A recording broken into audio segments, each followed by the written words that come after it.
Hey everybody, Craig Cottle, survival instructor with dansdepot.com. We're going to start a new series for our YouTube channel where we answer your questions. So we're going to gather questions on our Dans Depot forums, on the Facebook page, and from our YouTube channel. And I'm going to get on video and answer those. So some of those are going to be easy to answer just verbally, and some of those will be demonstrations where I do things so that we can make sure that we're answering the questions and doing the things that you want us to do on video. So glad you're with us.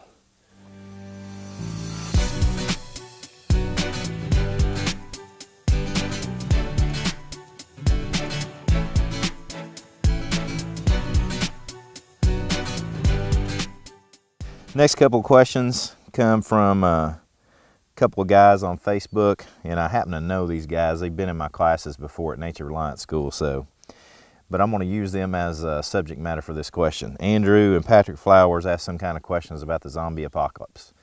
This series is not going to be about the zombie apocalypse. Quite frankly, the zombie apocalypse stuff drives me insane. It's not a realistic possibility. It's not going to happen. It's fictional.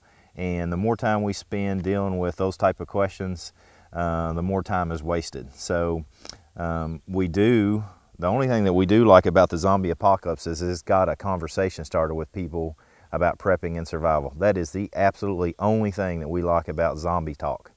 So what we recommend is, instead of playing with a lot of fiction, is that, and I know I'm aggravating you guys just like you're aggravating me, but one of the things we do recommend is that you all start prepping, and this is not just the Flowers guys because they're good friends of mine, but this is for everybody. Quit focusing your attention on the zombie apocalypse fiction and start prepping. Right now, as I speak, in the news today, it looks like Cyprus is going to default and go to nothing. And so could that possibly happen to us? Absolutely, that could happen to us. Could an earthquake hit where you are? Very likely. Depending on where you are, hurricane, any number of things, weather events, any number of things could possibly happen. So start a conversation now about a realistic thing that could possibly happen, rather than the silliness that goes along with the apocalypse stuff. Thanks, guys. And we've got a series of questions that basically have the same answer. Again, this is Oregon Chick on the forums. She asked this: what do you wish politicians would understand about prepping?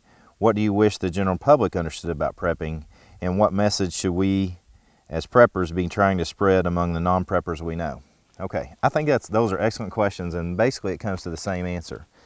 And that is that prepping is not some bunch of kooks running around trying to cause the demise of the federal government or local government or something of that nature. We are basically trying to get to a more self-reliant lifestyle. We have become so dependent upon other entities for our food, for our water, for our heat and everything, to the point that we don't even know how to, this is a great question, we don't even know where our water comes from. When I teach children's classes in survival, particularly when I go into a school, one of the things I always ask these kids is, do you know where the water that comes through that faucet comes from? And none of them, hardly any of them, will ever know where that water comes from. And so I'm asking you, do you know where the water comes from? When you turn the faucet on, do you know where it comes from? Go there and look at it. Take a look at where your water comes from.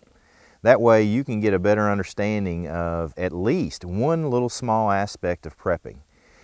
The way I try to tell people that are new to prepping, that are trying to get maybe a spouse or other family members on board, is that it's a whole lot like insurance. You know, I don't necessarily want to have a car wreck, but I have car insurance for that. I don't want to have my home destroyed in a tornado, but I have insurance for that. I don't want an economic collapse to happen. I don't want there to be an earthquake happen, but I prep and prepare for just a situation, just like I have insurance, just in case it does. Am I a freak about it? Am I crazy about it? Obviously, some people probably would think that I am, but and the rest of us are, but quite frankly, we are just living a more self-reliant lifestyle. Getting to the point where you're more self-reliant is just a real confidence building situation, where you are not necessarily dependent upon somebody else to have food ready for you at the grocery store or at a restaurant for that matter. And you know how to go out and get your own food. You know how to go out and look in your yard and find plants that you can eat. You know how to clean water if the water gets shut off. You know how to go and where to get it from. Right now in your house, do you know where the nearest water source is? From your workplace, do you know where the nearest water source is? If something were to happen and were you at work, do you have the ability to get your family together if they're at school, or if they're at work, or if they're at the soccer game? Do you know how to, have you communicated that with your family? Those are just simply insurance plans to make sure that you can take care of those around you.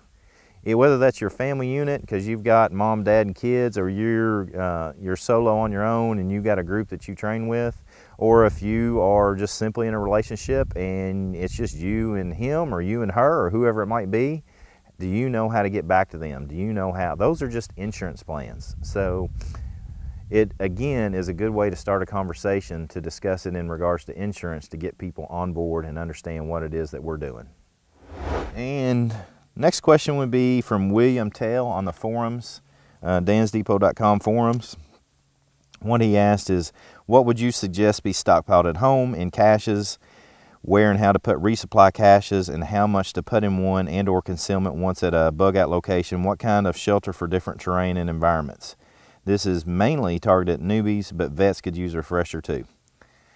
Well, you know, for those that follow me regularly, you know how important I think the law of threes and understanding that is. Basically, the law of threes is maintaining the ability to have core body temp, water, and then food. So how much do you keep at home? It just depends on the situation. There's so many. I wish that we could provide a model that is all-inclusive and covers everything, but it's pretty difficult. I have spent the last month basically writing the Dan's plan, which tries to summarize as many events as we possibly can, so everybody has a talking point or a way to get started on discussing all this stuff. As far as caches, you know, I'm really heavily of the mindset that you need to have a shelter in place scenario ready, because that is where you're most comfortable, is where you are at home. But you also need to have contingency plans if that home is subjected to something where you cannot stay there, whatever that something is. And so in those contingency plans, you need to have separate locations for shelter. And in those locations, you need to have caches of water and food, or at least the ability to cleanse water and a water source so that you can cleanse water and have it if you don't actually store water there. And most definitely food. And obviously the main important thing is maintaining your core body temp. I've been on the email and phone discussions with several people that have been buying Dan's Depot kits lately, and they've been asking my advice. And you know, it's pretty difficult to explain to someone that doesn't want to see the reality that core body temp is the most important thing. And so in any place that you have caches, you're going to have some methodology, whether it's simply fire starting material, or more clothes, or sleeping bags, or wool blankets, or something of that nature, in those caches, in places where you can utilize them and maintain your core body temp. Because if you do not maintain your core body temp in a cold environment, like up north and even in Kentucky in colder weather, then you're going to be in trouble so fast that it's not going to matter whether you've got water or food or not. So yep, that's our first installment of Survival Q&A with Craig. So feel free to send us some more questions. You can do so on the forums, you can do so on the Facebook page, or you can do it right here in the comment section below. Just leave us a question and we'll do our best to get back to you as soon as possible. We're going to try to do this once a week where we answer your questions on video. So until next time, I hope to see you on or off the trail, or on or off the Facebook page or YouTube channel or the forums. So have a good day.